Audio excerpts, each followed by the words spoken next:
Assalamualaikum warahmatullahi wabarakatuh. Alhamdulillah pada kesempatan hari ini kita masih bisa melanjutkan materi kita untuk seri metodologi penelitian. Kali ini kita akan membahas mengenai kesalahan penulisan. Nah, kesalahan penulisan tentu saja kalau kita melakukan penelusuran kita harus memulainya dari judul. Ya, meskipun sebenarnya judul ini bisa saja nanti kita obok kembali, ya kita rumuskan kembali. Biasanya setelah kita membuat kerangkanya, nanti di akhir-akhir judul pertama yang kemudian kita buat terkadang memerlukan revisi. Nah, makanya itu judul ini bisa ditempatkan di awal, bisa juga di akhir.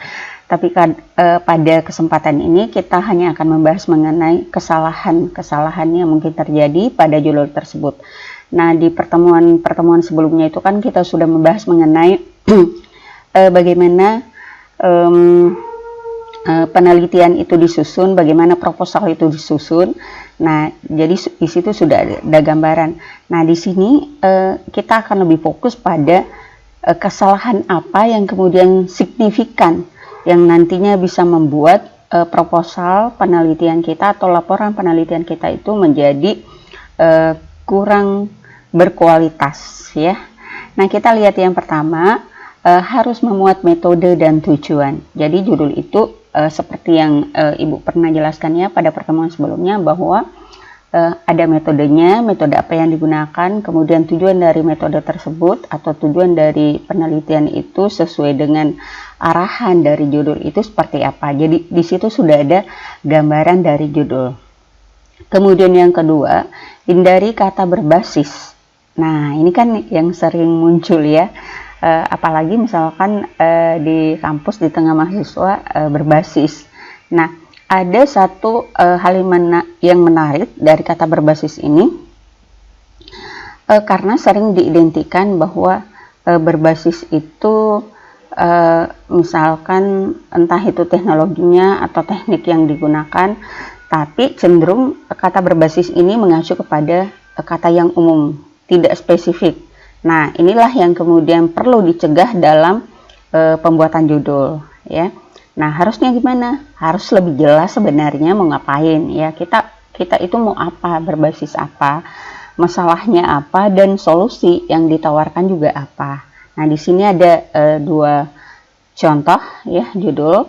Yang pertama, prediksi produksi padi dengan menggunakan SVM berbasis PSO. Nah, ini salah karena ada kata berbasis PSO. Nah, harusnya gimana? Harus dijelaskan PSO itu untuk apa? Nah, ya kan? Karena PSO itu luas ya. Hubungannya dengan objek yang akan kita teliti. Nah, sehingga memang harus diperjelas bahwa PSO ini kita manfaatkan untuk apa sesuai dengan objek dari penelitian itu. Nah, kita lihat koreksi yang kedua, bagian kedua, pemilihan parameter pada SVM dengan menggunakan PSO untuk prediksi produksi padi. Nah, di sini sudah ada untuk prediksi produksi padi. Nah, di sini kan artinya PSO ini digunakan untuk memprediksi produksi padi. Nah, tidak hanya dikatakan bahwa seperti tadi pada bagian pertama berbasis PSO. Nah, PSO-nya digunakan untuk apa? Nah, di sini harus diperjelas bahwa PSO itu untuk prediksi produksi padi. Nah, kemudian pada bagian berikutnya adalah abstrak.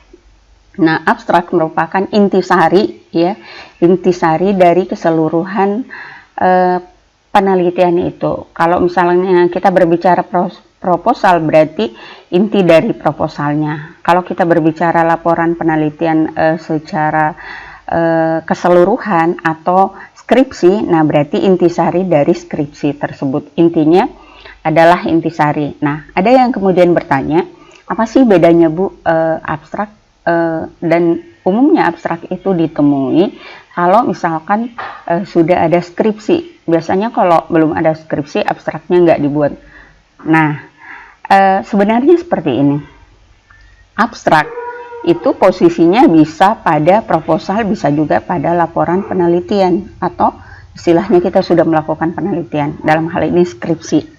Artinya kedua-duanya boleh ya, boleh dimunculkan, boleh dituliskan, entah itu pada bagian proposal maupun pada laporan penelitiannya atau skripsinya. Jadi dua-duanya boleh. Nah, kalau misalkan kita berbicara pada proposal, jelas inti proposal itu pasti berbeda dengan inti dari laporan penelitian. Kalau pada proposal itu, dia lebih cenderung pada semua intisari dari konten atau dari isi proposal itu sebelum kita melakukan penelitian. Nah, sementara kalau laporan penelitian atau skripsi berarti sudah mencakup semua proses dari awal sampai akhir, dari tahapan penemuan masalah hingga solusi dan kemudian kesimpulan yang diperoleh dari proses penelitian itu sendiri hingga tuntas dan rekomendasi yang diberikan. Nah, itulah yang merupakan abstrak dari laporan penelitian. Nah, jadi di situ perbedaannya. Nah, kita lihat apa sih intisari dari abstrak ya. Nah, ini di sini kita berbicara abstrak dalam skop hasil ya atau laporan penelitian.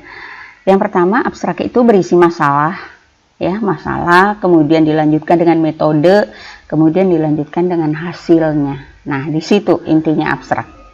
Ya, masalah, metode dengan hasil.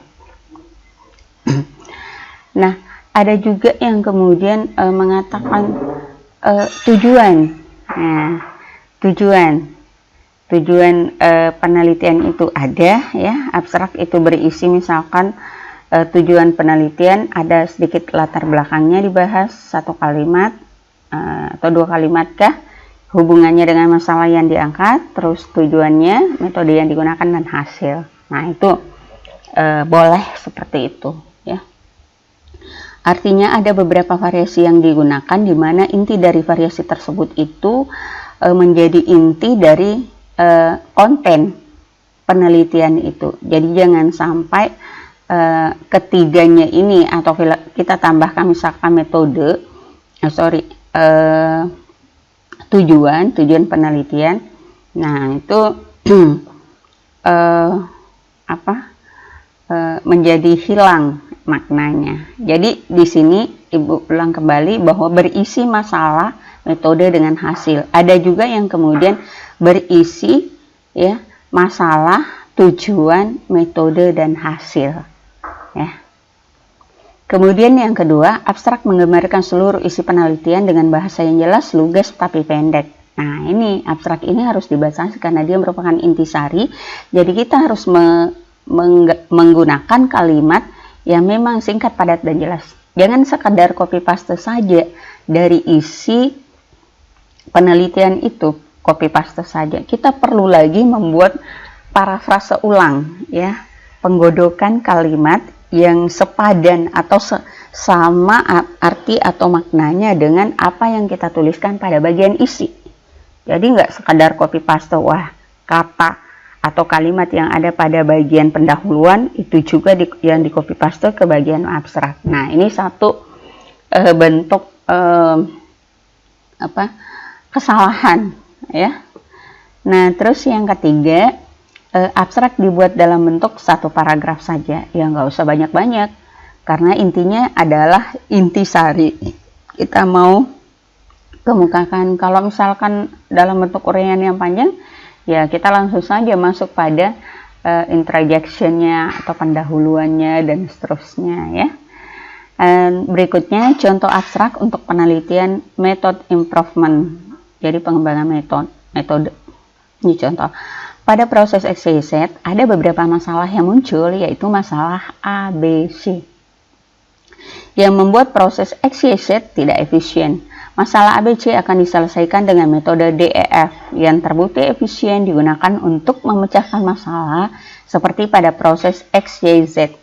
Hasil penelitian menunjukkan bahwa metode DEF berhasil meningkatkan efisiensi sebesar 10% apabila diterapkan untuk memecahkan masalah ABC pada proses XYZ. Nah, ini ya contoh abstrak pada pengembangan metode. Nah, ini intisarinya sih. Kalau misalkan kita membuatnya, bisa dikembangkan lagi lebih sedikit, bisa dilebarkan sedikit ya, supaya tidak langsung masuk begitu Pak. Ada beberapa masalah yang muncul, masalah BC. Jadi intinya nanti bagaimana kita mampu menguasai ya konten atau isi dari penelitian itu, sehingga dengan menggunakan bahasa selugas apapun kita bisa menceritakannya pada latar belakang masalah. Yang pertama, ikuti pola latar belakang masalah. Nah, ini yang seperti yang Ibu pernah jelaskan sebelumnya ya, OMMKK, masa soltu ya, solusi ya, sampai hingga akhirnya solusinya itu dituntaskan. Kemudian jangan meletakkan citasi untuk referensi pada akhir paragraf. Nah, misalkan nama penulisnya itu dituliskan di akhir ya. Jadi dalam satu paragraf itu nama penulisnya dituliskan di akhir. Nah, itu dihindari. Kenapa? Terkadang ada kalimat tertentu yang bukan lagi kita ambil dari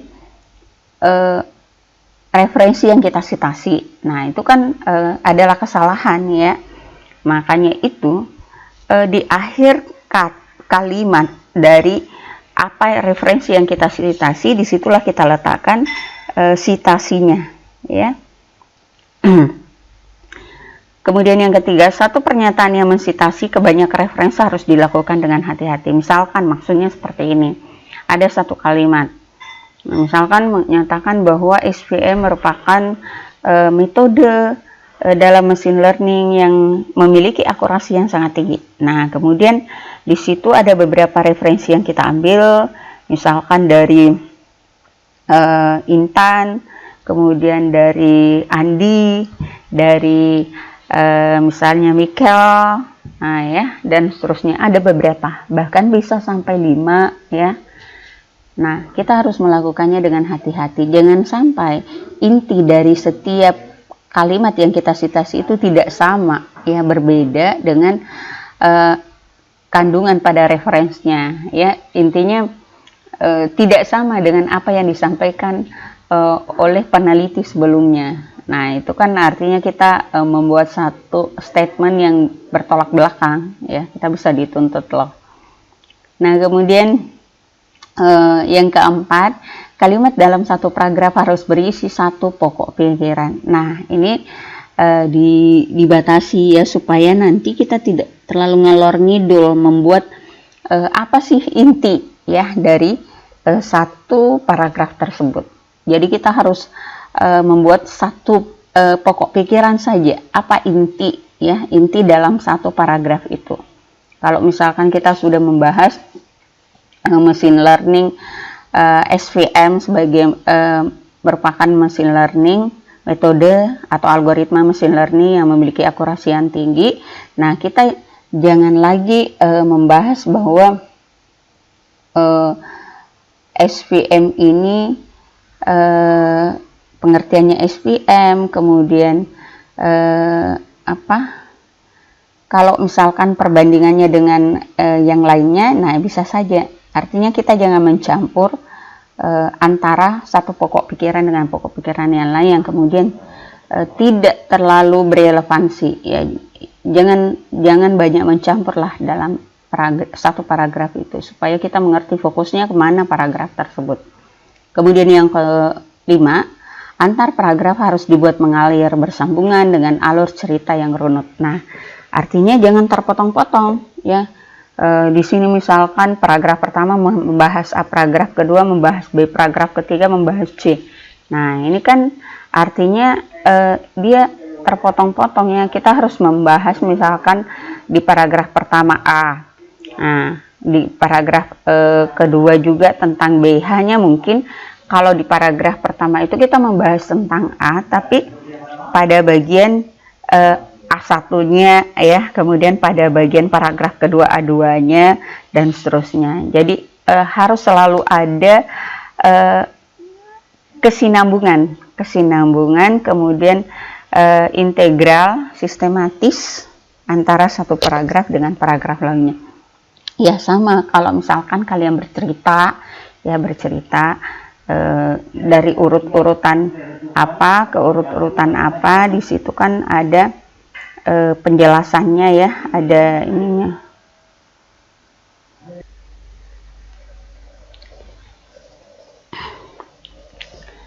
Lanjut, poin ke-6, masalah penelitian yang kita angkat harus dilandasi dengan publikasi paper kuat.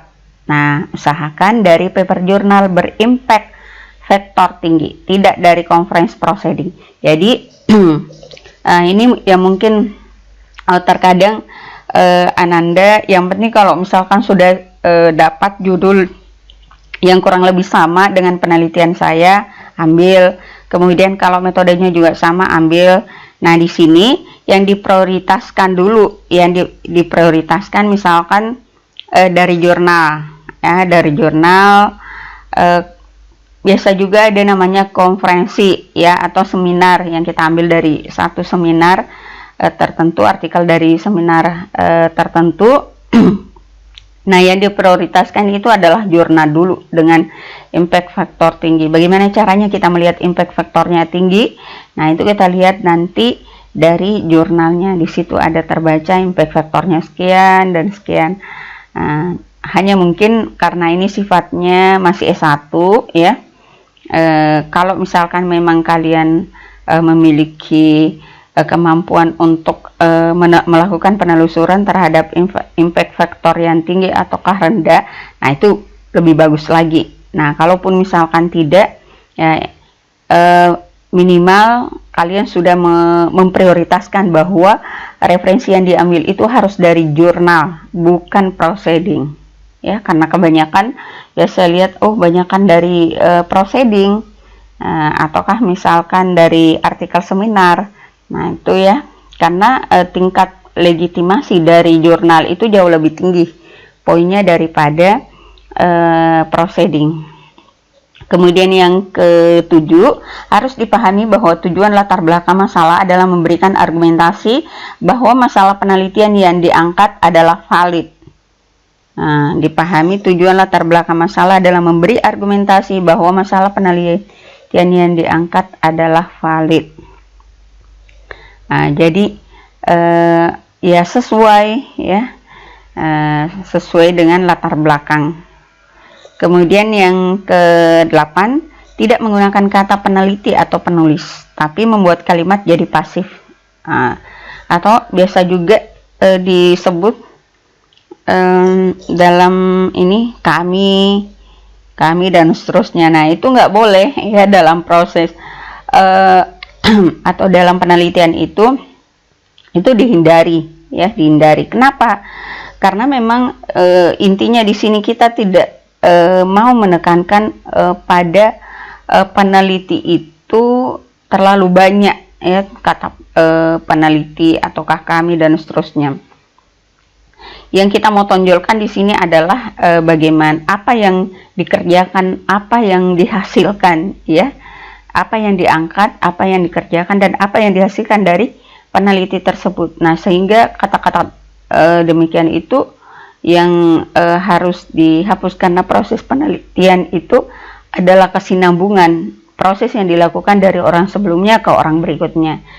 Nah, sehingga tidak ditonjolkan ke situ ya. Ini sudah menjadi kesepakatan secara nasional maupun internasional. Contohnya, peneliti akan mencoba memecahkan masalah tersebut dengan metode A. Ini salah. Nah, yang benar itu adalah pada penelitian ini metode A akan diterapkan untuk memecahkan masalah tersebut. Nah, itu kan kita menggunakan kalimat pasif. Jadi, kita menggunakan kalimat pasif. Kalimat pasif tidak perlu menyebutkan objeknya. Misalkan kalau misalkan saya makan, misalkan itu aktifnya. Kalau kalimat pasifnya saya makan nasi, nasi itu dimakan. Nah, nasi itu dimakan misalkan. Nah, jadi kita mengupayakan kalimat-kalimatnya itu dipasifkan atau dalam hal ini nggak perlu menyebutkan penulisnya, ya, karena akan sudah terbaca bahwa apa yang dilakukan oleh peneliti, bahwa yang melakukan aktivitas ini adalah penelitinya, ya kan? Nah, ini contoh sitasi yang salah. Yang pertama, kalian bisa lihat ya, di sini Jones tahun 1993. Jadi nama yang kita citasi, nama referensinya, penulisnya, kemudian tahunnya. Nah, kenapa? Karena di sini ya, di sini sudah bercampur antara pendapat penulis sendiri dengan pendapat dari referensi yang disitasi. Nah, sehingga kan tidak murni bahwa Jones ini yang mengeluarkan semua kalimat ini. Nah, makanya itu lebih tepat kalau misalkan referensi itu kita tuliskan di akhir kalimat dari penulisnya, ya, di akhir kalimat dari penulisnya. Misalkan di sini kan di sini ya, di sini it has computer is our everyday life causes security problems since people cannot protect their computers from hackers and internet virus. Nah, jadi mungkin kita meletakkan pada bagian akhir ini, karena kalau pada bagian awal ini recent work has reported that the importance of computers in industry cannot be overestimated. Jadi penelitian terkini ya dilaporkan bahwa pentingnya komputer dalam industri itu tidak dapat kemudian dipungkiri, ya, tidak dapat lagi istilahnya dihindarkan.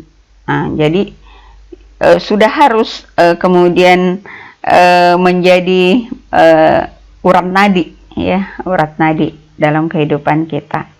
Nah, di sini masih kalimat yang umum. Nanti kemudian dijelaskan ke bawah. Nah, baru kemudian ditemukan bahwa ini pendapat yang dikemukakan oleh Jones. Nah, pada bagian kalimat yang mana? Nah, ini ya, karena itu pentingnya komputer dalam kehidupan harian itu dipertanyakan. Nah, ini masih kalimatnya juga penulis has been argued bahwa banyak komputer yang kita gunakan setiap harinya itu dalam kehidupan kita menyebabkan masalah keamanan. Jadi istilahnya kalau kita menggunakan komputer itu ada lagi masalahnya, masalah keamanannya. Kalau kita misalkan menghubungkan dengan internet komputer kita, nah bisa dihack pada saat kita terkoneksi dengan atau melalui jaringan, melalui internet. Nah, disinilah pendapat dari Jones. Nah, itu kan, jadi artinya Jones ini hanya memberikan pendapatnya itu berkaitan dengan masalah keamanan jaringannya. Dia tidak ada di sini, dia tidak terlibat di beberapa kalimat sebelumnya. Makanya itu dihindarkan kalau misalkan kita nggak menggunakan ini, kecuali kalau misalkan memang sebelumnya itu tidak ada ya tulisan-tulisan atau yang kita citasi dari orang sebelumnya. Nah, kemudian ada lagi yang kita citasi di akhir, tapi jangan keseluruhan ini hanya satu orang yang mensitasinya, sementara banyak referensi yang kita ambil. Nah, ini contohnya ya. Nah, jadi ternyata benar ya bahwa pendapatnya ini banyak yang memiliki kalimat yang tadi kita kutip, ya, itu antara lainnya kalimat kedua berapa several useful service, berapa layanan yang bermanfaat itu seperti booking tiket kereta ya, mengandalkan pada komputer ya, itu tahun 2010. Nah, ini pendapatnya atau hasil penelitiannya Bridge, kemudian Jones itu tadi mengenai masalah komputer itu akan timbul apabila kita terkoneksi juga dengan komputer, masalah keamanannya. Nah, ini ternyata dia ada di sini Jones-nya. Nah, itu kan jadi perlu diperjelas ya. Nah, perlu diperjelas.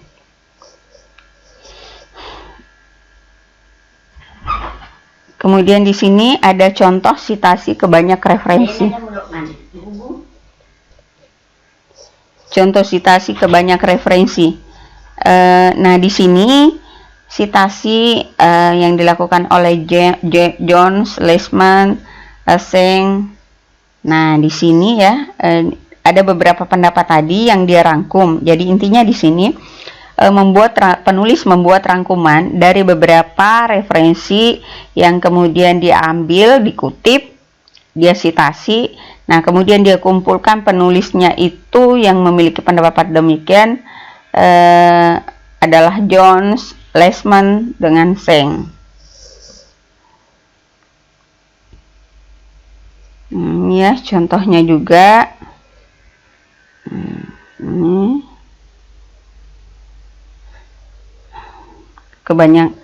kebanyak referensi juga, sitasi kebanyak referensi artinya kita mengutip ya, kita mengutip kalimat yang kemudian dari peneliti sebelumnya itu dari beberapa referensi, intinya sama ya, intinya sama, kemudian kita kumpulkan nama penulisnya. Oke, berikutnya hal yang penting adalah pernyataan atau identifikasi masalah. Yang pertama, harus merangkumkan suatu masalah penelitian dari uraian pada latar belakang masalah. Kemudian harus bahasan masalah, harus membahas masalah ya. Kemudian ketiga, menemukan masalah bisa dari future work, peneliti lain yang ada di paper technical biasanya diletakkan di dalam conclusion. Future work ini artinya kelanjutan penelitian kita ya, keberlanjutan dari proyek penelitian kita itu seperti apa.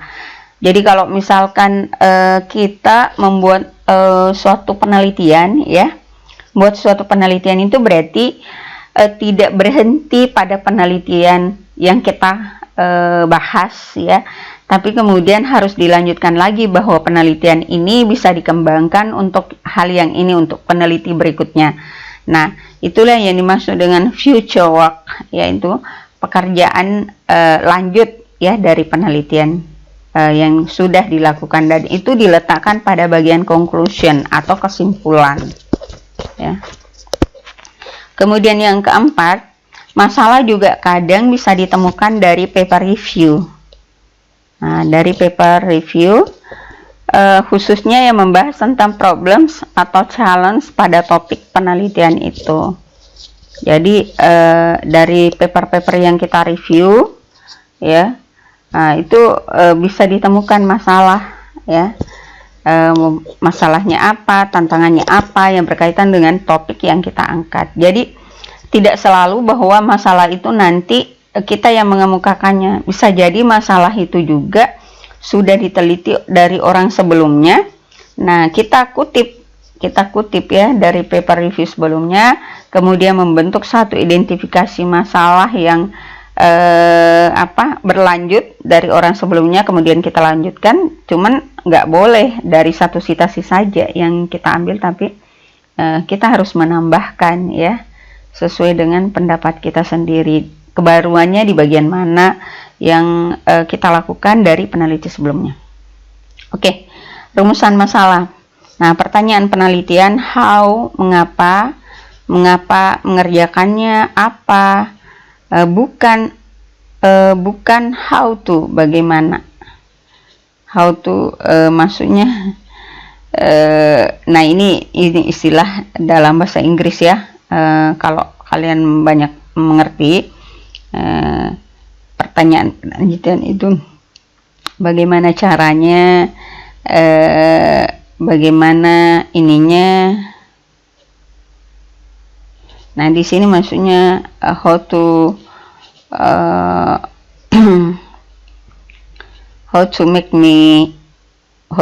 me comfortable, misalkan ya, bagaimana membuat saya nyaman dan seterusnya. Jadi bukan seperti itu, tapi bagaimana pertanyaan secara umum, bukan umum ya, pertanyaan secara tersirat, tapi kemudian sudah membahas mengenai inti dari penelitian itu. Pertanyaan penelitian menggantikan hipotesis. Jadi hipotesis itu artinya dugaan sementara yang kemudian kita masukkan konten penelitian itu. Kemudian yang ketiga, gunakan kalimat tanya seperti bagaimana, seberapa efisien, seberapa akurat, seberapa cepat, dan sebagainya. Nah, itu. Nah, ini yang penting ya. Bagaimana, seberapa efisien. Ini sudah terjemahannya. Kalau di sini kan tadi how to, kalau how to ini tata cara untuk, bukan seperti itu ya. Bagaimana mengerjakan, bagaimana dilakukan. Kemudian yang keempat, pertanyaan pada rumusan masalah itu akan dijawab oleh eksperimen penelitian kita dan dirangkumkan secara lugas jelas di bagian kesimpulan. Jadi pertanyaannya ya dijawab pada bagian nanti tujuan ya, pada bagian tujuan rumusan masalah tersebut. Jadi nanti pada bagian kesimpulan itu apa yang menjadi tujuan, apa yang menjadi kesimpulan adalah jawaban dari rumusan masalah ya, jawabannya. Jadi kalau pada rumusan masalah itu ada pertanyaan-pertanyaan, nah pada bagian kesimpulan nanti itu dijawab, yang sekaligus merupakan poin-poin kesimpulan yang ditarik dari proses penelitian tersebut. Kemudian yang kelima, jumlah eksperimen dan hasil yang dilakukan, bab hasil dan pembahasan ditentukan oleh jumlah research question atau jumlah pertanyaan penelitian pada penelitian kita. Jadi ini ya, kalau misalkan pertanyaan penelitian itu memang dijelaskan secara detail. Nah, jadi setiap pertanyaan penelitian itu dilakukan eksperimen atau uji cobanya. Nah, dari eksperimen itulah nanti yang kemudian merupakan indikator bahwa ini yang dikerjakan oleh peneliti. Yang keenam, uraikan dalam bentuk poin-poin apabila rumusan masalah lebih dari satu sehingga mudah dipahami. Nah, itu ya. Jangan hanya membuat rumusan masalahnya, bagaimana membentuk misalkan ya, atau bagaimana membangun sistem yang mampu misalkan menentukan prediksi terhadap produksi padi dan seterusnya. Hanya sebatas itu saja, hanya satu misalkan rumusan masalah, sementara untuk menjabarkan apa yang kita mau capai atau sistem yang akan kita buat itu ya tidak segampang itu. Ada beberapa proses rumusan masalah yang harus kita buat. Nanti dari poin-poin dari setiap rumusan masalah itu kita jabarkan ya, kita uraikan supaya mudah kita pahami, sekaligus nanti kita bisa mudah memetakan bahwa inilah yang saya harus kerjakan, ini tahapan-tahapan yang harus saya kerjakan. Nah, tujuan pada hakikatnya adalah judul yang diuraikan dengan lebih detail atau spesifik. Harus memuat metode dan tujuan beserta pengukurannya. Kemudian uraikan dalam bentuk poin-poin apabila tujuan lebih dari satu sehingga mudah dipahami. Intinya kan tadi tujuan ini adalah jawaban dari rumusan masalah ya. Nah, kalau rumusan masalahnya ada 4, berarti tujuannya juga harus 4. Kalau rumusan masalahnya ada 5, tujuannya juga ada 5. Dia berkorespondensi karena tujuan ini adalah jawaban dari pertanyaan dari rumusan masalah. Nah, kemudian manfaat hal baik yang datang setelah tujuan penelitian tercapai, baik dari sisi teoritis maupun organisasi. Manfaat bukan mengulang-ulang tujuan. Ya, jangan sampai tujuannya ini. Jadi nggak usah kalau tujuannya itu ada 5, manfaatnya juga ada 5, nggak usah. Kan intinya di situ 1 ya. Jadi ya diambil saja inti poinnya.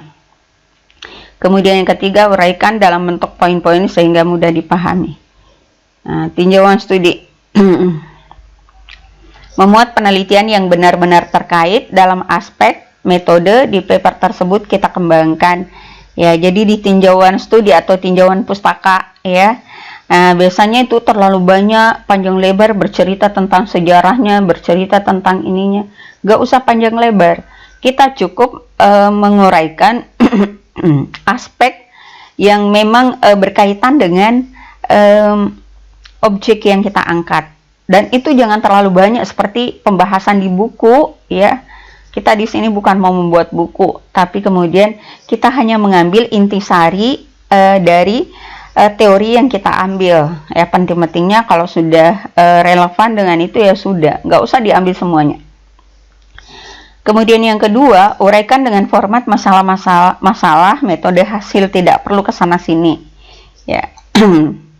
Ya, masalahnya apa, metodenya apa, hasilnya apa. Jadi itu ya, kalau misalkan kita mengambil paper dari orang lain, apa masalah dari paper tersebut, kemudian metode yang mereka kerjakan itu seperti apa, hasilnya seperti apa. Nah, di situ kita mengambilnya. Jangan terlalu bertele-tele hal yang tidak nyangkut juga disangkut pautkan. Jadi kalau misalkan ya kita membahas mengenai baju ya, kita membahas mengenai baju. Kalau yang kita mau ambil di sini hanya bagian bahwa pada bagian baju tersebut ada aksesoris yang melekat ini. Nah, itulah yang kita ambil cara pembuatan aksesoris ini. Kita tidak perlu lagi kita pertanyakan, tidak perlu lagi kita membahas ukuran baju tersebut, kemudian misalkan mungkin bahan baju tersebut lebih jauh. Jadi kita fokus pada apa yang memang menjadi target tujuan kita dalam penelitian. Kemudian yang ketiga, objek penelitiannya dekat dengan penelitian kita, itu lebih baik ya, dipilih dari sisi kebaruan ya, yang terbaru, kedekatan, dan memang kita memperbaiki metode yang dikembangkan oleh peneliti tersebut. Jadi dalam artian seperti ini, kita jangan mereplikasi saja, mengcopy paste ya penelitiannya orang lain, tapi kedekatan ya, kemiripan dengan penelitiannya kita. Misalkan kita membahas mengenai mengenai sistem penjadwalan kelas ya. Nah, sistem penjadwalan kelas berarti kita cari sistem penjadwalan. Nah, cuma nanti pada saat kita mencari sistem penjadwalan, di situ kan ada beberapa metode yang muncul. Nah, kita ambillah sesuai dengan metode kita yang terbaru ya, yang terbaru hasil penelitiannya yang kemudian kita ambil. Nah, itu jangan mengambil hanya sekadar mengambil, yang penting ada melekat metodenya. Nah, misalkan kita menggunakan metode penjadwalan misalnya ya, best for source, BSF misal, BFS misalkan. Nah, itu berarti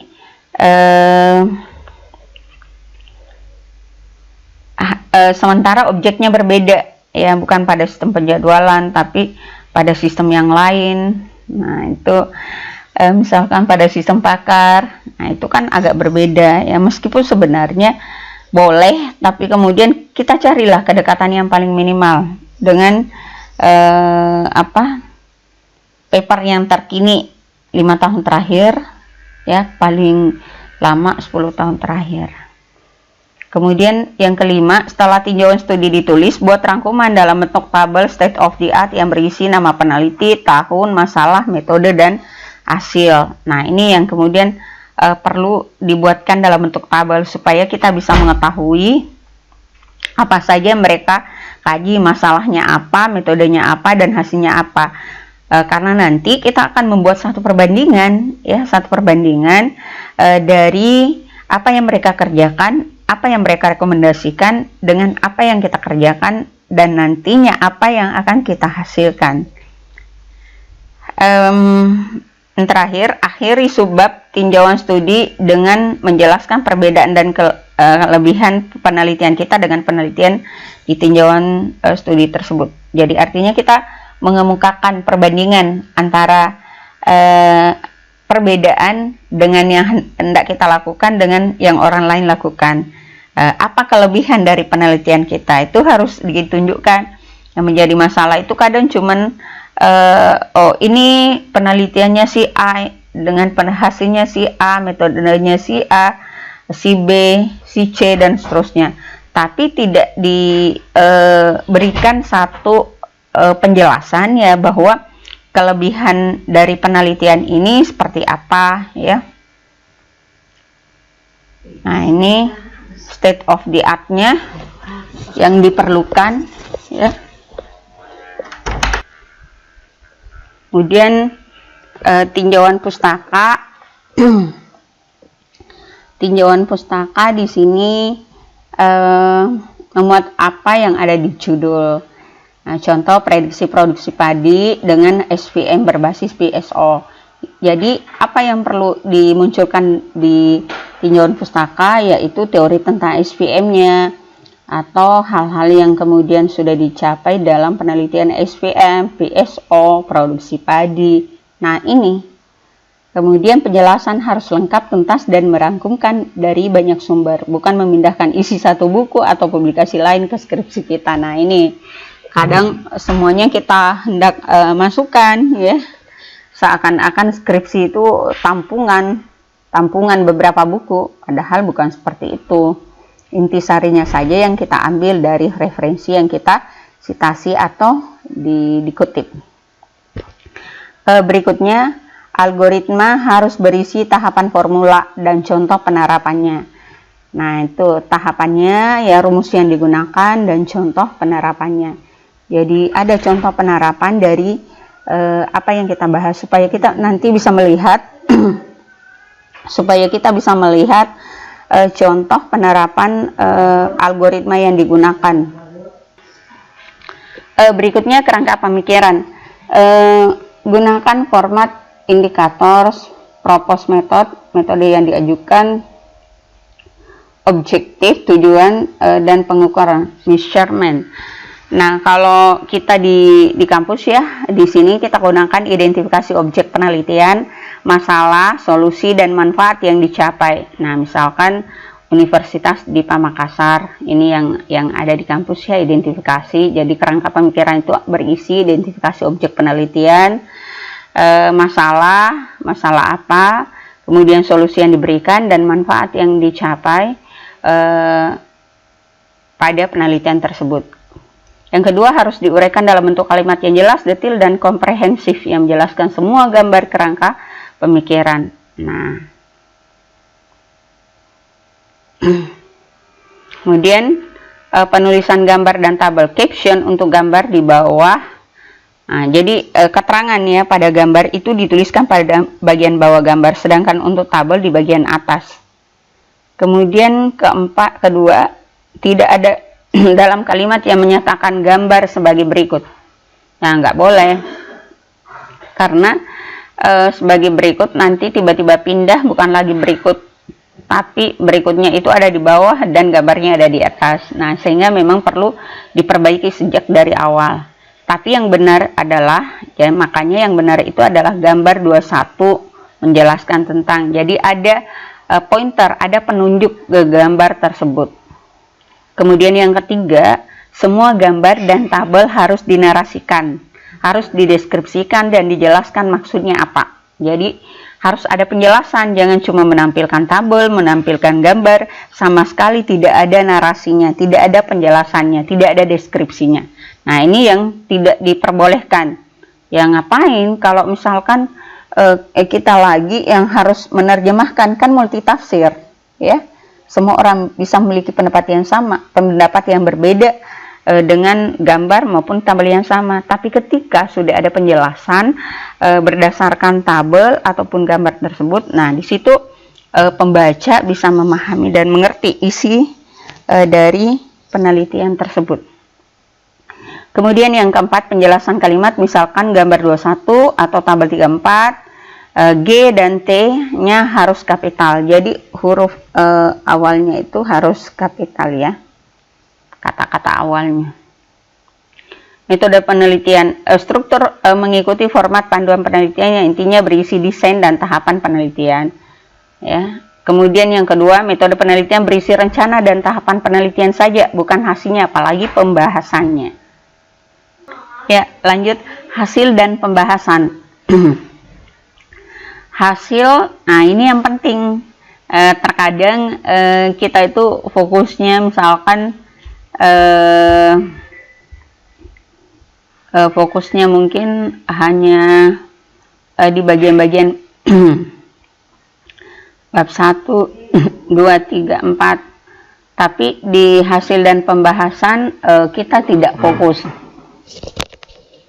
Apa yang kemudian kita harus fokus pada hasil dan pembahasan? Pada bagian hasil penerapan, penghitungan, metode yang diusulkan. Jadi ada perhitungannya. Jadi di sini harus ditunjukkan perhitungannya secara manual tanpa tool untuk beberapa contoh data. Jadi ada penurunan. Kalau misalkan kita menggunakan rumus, ada penurunan rumusnya untuk menghitung variabel-variabel sesuai dengan objek penelitian. Nah, itu dihitung secara manual, kemudian ditunjukkan secara manual. Misalkan kalau pada pengolah kata ditunjukkan pada bagian pengolah kata tersebut. Ditunjukkan hasilnya seperti apa, nilainya, supaya kita bisa melihat bagaimana alur yang disampaikan oleh penulis dari tahapan pengangkatan variabel ya, variabel penelitiannya dimasukkan ke dalam rumusnya, kemudian prosesnya seperti apa dan outputnya seperti apa. Itu yang mau dilihat pada bagian hasil atau pembahasan ini. Kemudian yang kedua, hasil eksperimen dan pengujian metode, pakai tool nggak apa-apa. Jadi hasil eksperimen dan pengujian metodenya itu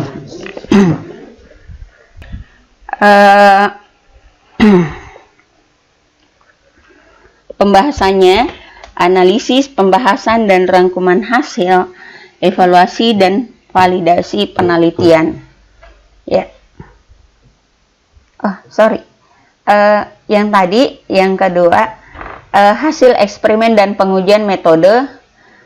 Nah, misalkan menggunakan tool apa, nah hasilnya seperti apa. Nah, itu dikemukakan ya. Hanya saja kalau seperti tadi, kalau misalkan pertama memang harus menggunakan hasil perhitungan manual supaya kita bisa melihat bagaimana relasi antara inputan dengan rumus yang digunakan, prosesnya hingga hasil yang diperoleh. Nah, kemudian kalau misalkan ada tool yang digunakan, misalkan menggunakan tool Microsoft Excel, ataukah misalkan dari bahasa pemrograman yang kita gunakan, nah kita tampilkan hasilnya. Atau kita menggunakan misalkan rapid seminar, nah kita gunakan hasil tersebut untuk menganalisisnya yang harus disertai dengan penjelasan dan narasi. Kemudian berikutnya adalah pembahasan. Nah, pembahasan ini dianalisis, pembahasan, rangkuman hasil, evaluasi dan validasi penelitian. Jadi nanti pada bagian pembahasan ini kita akan melakukan perbandingan. Ya, perbandingan yang kita lakukan misalkan ada sejumlah data kita analisis. Ada misalkan ada data training, kemudian ada data testing. Nah, data training dengan data testing kemudian dijelaskan bahwa beserta dengan data validasinya, yang mana yang cocok ya antara data testing dengan data validasi, yang mana yang cocok, yang mana yang tidak cocok. Nah, sekian misalkan performansi sistem. Nah, di situ harus dibahas sehingga nanti akan diperoleh hasil performansi sistem itu seberapa akurat, misalkan ya, kalau kita berbicara akurasi, ataukah seberapa kecepatan yang digunakan, misalkan dalam sistem mendeteksi adanya serangan, adanya intrusion, misalkan pada jaringan, seberapa cepat. Nah, dibandingkan dengan penelitian yang lain, ya mungkin dia mendeteksi dalam misalkan 1 detik atau 2 detik atau 1 menit. Nah, kita memiliki waktu yang cepat, misalkan dalam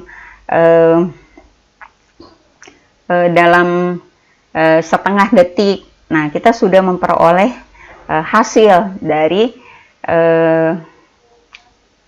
hasil deteksi terhadap intrusi tersebut. Ataukah misalkan performansi sistem kita bandingkan dengan penelitiannya orang lain, performansi yang kita dapat itu 96%, yang sebelumnya itu dapatnya 94%. Nah, jadi paling tidak sudah ada pembanding dalam hal ini yang kita bahas atau kita sampaikan.